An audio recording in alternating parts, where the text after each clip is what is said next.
Hi everyone, Katie from Integration Learning here. Remember to like and subscribe if these videos help. I greatly appreciate your support. Okay, in this video, I'm going to be talking about another helpful executive functioning tool, graphic organizers. Do y'all remember Post-its? Maybe some of you still use them? I was the Post-its queen for years. So much so that at one point, I walked around like I invented Post-its. Any Romeo and Michelle's high school reunion fans out here? No? Anyway, Post-its are like the grandmommy of graphic organizers. You use them because you wanted to remember something. So you wrote it down on the brightest piece of neon scrap adhesive paper you'd ever seen in your life. You'd place it in a spot where your eye would be drawn many important times throughout the day. And voila, you would remember to complete the task you might otherwise forget. All thanks to the Post-it. Now today, we have much more advanced and sophisticated types of graphic organizers. But like the Post-it of yesteryear, their aim is the same: to help us remember to complete our most important but often overlooked tasks. Graphic organizers are helpful, particularly for students with learning difference. Whether you've been diagnosed with ADHD, whether you're an audiovisual learner, or whether you're just your own special brew of unique and talented artist who just has maybe a skosh of absent-mindedness most of the time, graphic organizers can help you tremendously. The first graphic organizer that I'm going to talk about can be found in most computer programs. It can also be found in cell phones or other electronic devices. And that's the electronic calendar. I recommend everyone keep an electronic calendar and update it whenever you commit to a new activity that hasn't previously been part of your regular schedule. If you've never used one before, you might start with a blank page like this. You'll double-click on the time the event occurs, or in the all-day section up top if it's a general or day-long event. From there, you can enter in all the assignments, activities, reminders, and special occasions going on in your life so that you can stay right on top of them, Rose. Don't tell mom the babysitter's dead? No? Okay. Now the cool thing is that when you're in the event, you can add details to solidify that event to your memory. Things like the name of the event, the time of the event, how often it reoccurs, how many alerts you want to send to yourself about the time of the event before it happens, travel time needed to get to the activity, what you'll be doing in the meeting, even emails of the people you'll be working with on it. I would say that the more absent-minded you're worried about being, the more information you should add in the event details, just to be safe. Personally, I put everything into my iCalendar, and it saved me more times than I can possibly imagine. But sometimes that's not enough. Or sometimes, especially for creative people, you want to set reminders with a flourish. And that's where the frog chart comes in. What's a frog chart, you might ask? Well, the frog chart is something I particularly love because I made it with a student of mine. If you've ever read Brian Tracy's book, Eat That Frog, you'll know where the saying comes from. If not, it basically riffs off a quote from Mark Twain. And the quote is, "If it's your job to eat a frog, it's best to do it first thing in the morning."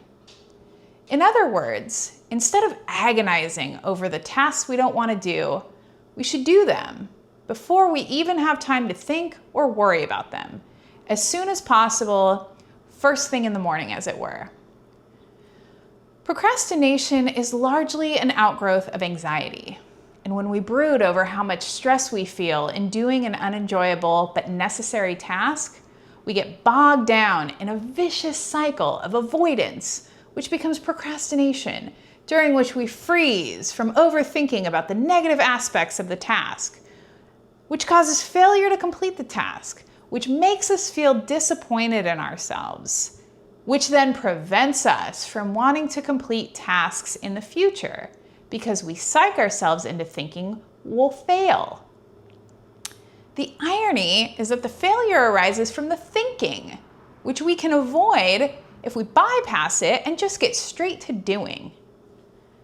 Now, the frog chart is fun for those of us who are creative, who love to draw, who love design, who love color theory, all those kinds of things.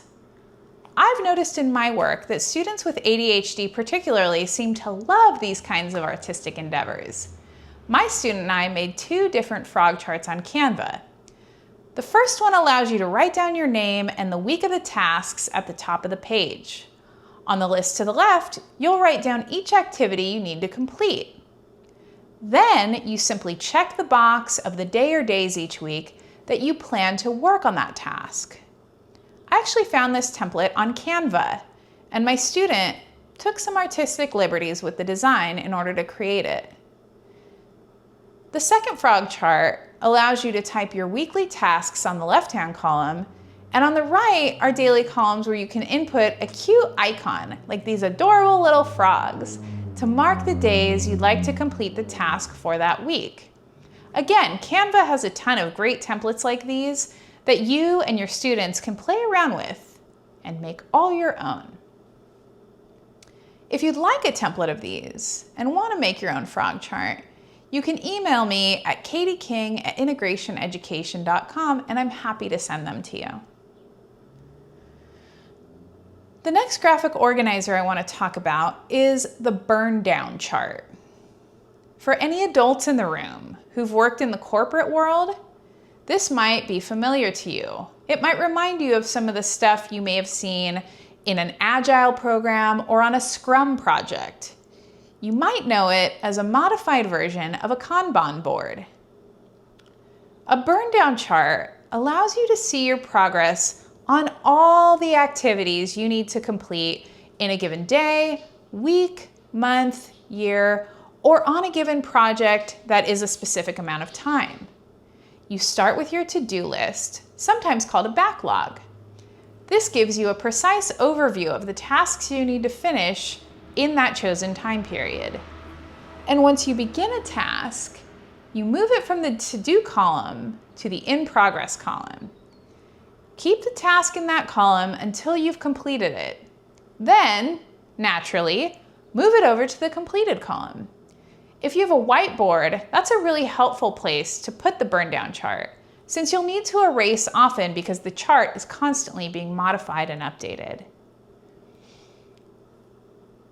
I've noticed that burn down charts are popular with athletes, with people who enjoy taking the lead on group projects, collaborators, and others who are goal-oriented or extrinsically motivated. Next, if you're old school, you can always write your tasks, your goals, your activities, and your reminders in a daily planner like this one. Studies have shown that the act of writing for many learners increases memory and cognitive ability. It's also great for parents who do not want to expose their children to too much technology too early on in their education. Finally, for my auditory learners, using voice notes like Siri, Alexa, or any other voice-activated reminder application is highly beneficial. These apps are also helpful when writing something down is not feasible or readily available in the moment. I myself use these often when I'm driving so that I can keep my eyes where they need to be, which is on the road. Just make sure that you have preset your phone or computer settings so that the app can receive and store the information you're inputting into it properly. I hope this information has been helpful. Remember to like and subscribe to these and other videos for more executive functioning and other educational tips. Or you can visit my website at integrationeducation.com. And as always, please be kind to yourselves.